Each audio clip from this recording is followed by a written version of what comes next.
Thrower. I'm the Managing Editor of Energy and Buildings and Industry, and I'm here at EMEX 2018 with Stephan Marty from KiWi Power. Hello, Stephan. Hey Mark, good to meet you. How's the show going so far? Very good, actually. It's been busy the last 2 days, and we're meeting customers, having interesting discussions. As you know, a lot going on in the market, so interesting discussions around how the future looks like, what are the changes, what are the challenges in the market. So happy so far. And KiWi Power, what exactly do you do? So KiWi Power, as you may know, has been around for about 10 years in the demand response space. So we started off as a demand response aggregator, building up our technology in the UK, software and hardware, aggregating loads. So basically we have software to go to a customer, pick up their loads that they have on site, generation, pumps, air conditioning unit, aggregate them onto a platform and put them into the markets, right? Kind of like the same as a power station. That's why virtual power plant. And we've been doing this, as said, for 10 years. We have hundreds of megawatts now under control in the UK, in all markets that you can think about. And then about 4 years ago, we started to go international.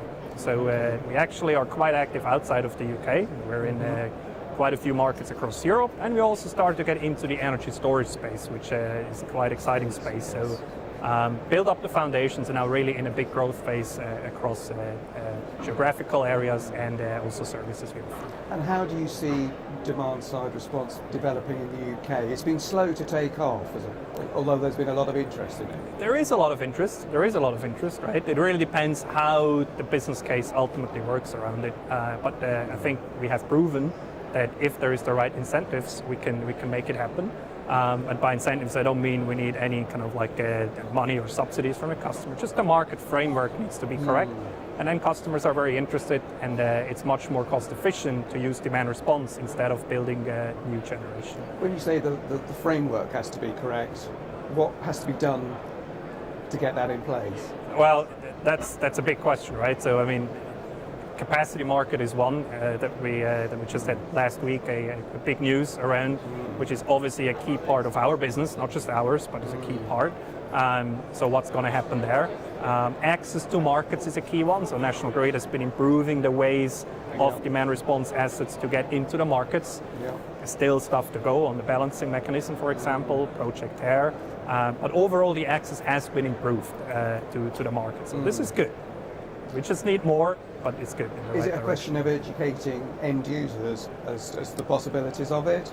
There's a certain amount of fear out there, I think, of doing something like this. It's an interesting question, right? So when we started, and we have a long perspective, as I said before, so when we started, it was a lot about educating the customers, right? And we're talking mainly commercial industrial customers.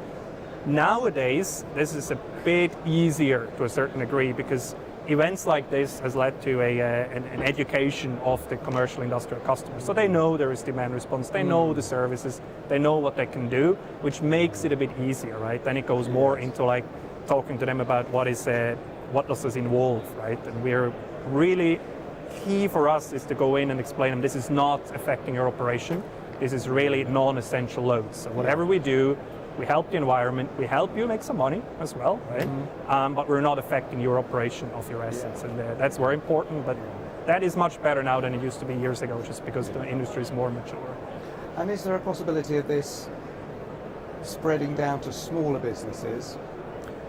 It is happening, yes. It's really, and I get the question quite often, it's not a technical question, it's a commercial question, right? So it depends what size of load is still business-wise feasible, where the business case is right. So we're doing commercial industrial sites all the way down to like a few dozen kilowatts.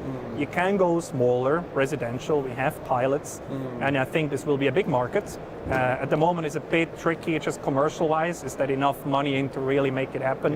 Does that incentivize the customers enough? There is a lot of incentives around, I want to be green, I want to participate. That we see happening, so the early adopters, but the full financial push behind the residential market is not yet there, but will come in the future. Okay.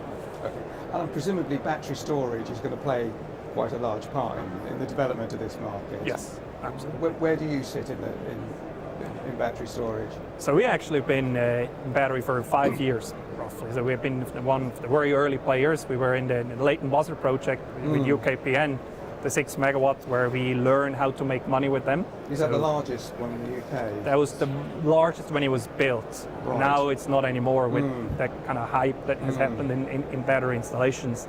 But we have done everything, right? So we have developed our own systems. Right. We manage systems. Yeah. We do very large front-of-the-meter systems, 25, 50 megawatt size. And we do smaller systems behind the meter on a customer site on the CNI level. So those are typically like 2, 4, 6 megawatt sizes, which is really, we think, where a lot of focus is, and the market is very interesting to go into. Okay, well, so what size business is that?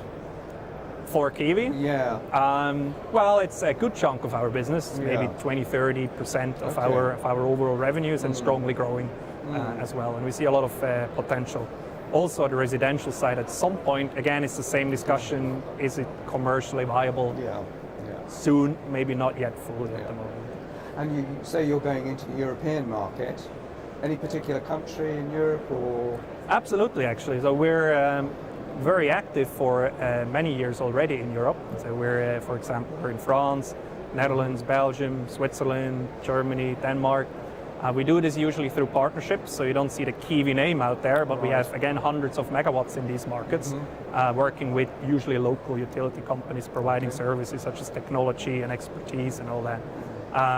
In terms of what is a good market, the ones I mentioned, really. So France was an early market that opened up. Switzerland has good legislation. Belgium is interesting. Germany is a bit more tricky, but is a very big market. It's also quite interesting. So you can see it coming, and more markets opening up. It's really a question about regulation. So is the UK ahead of the rest of Europe on UK this? really was the starting point in Europe, yes. So that's why we were founded here, and our goal was always establish a good presence in the UK, build the technology, learn about it, and then bring it to international markets in Europe, but actually also further afield, because there is a lot of interest further out than Europe. There seems to be quite a lot going on in the United States. Yeah. Is that a market that Absolutely, you're looking at? yes. Definitely looking at that.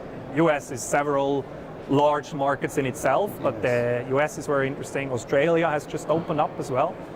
Very interesting market. Japan is one that is coming up in about a year or two. South Korea has been very interesting as well. So there's really quite a few markets that are opening up and allowing demand response and demand aggregation to play a role in these markets. It was very nice to talk to you. Thank you for your time. Thanks a lot. Thank you.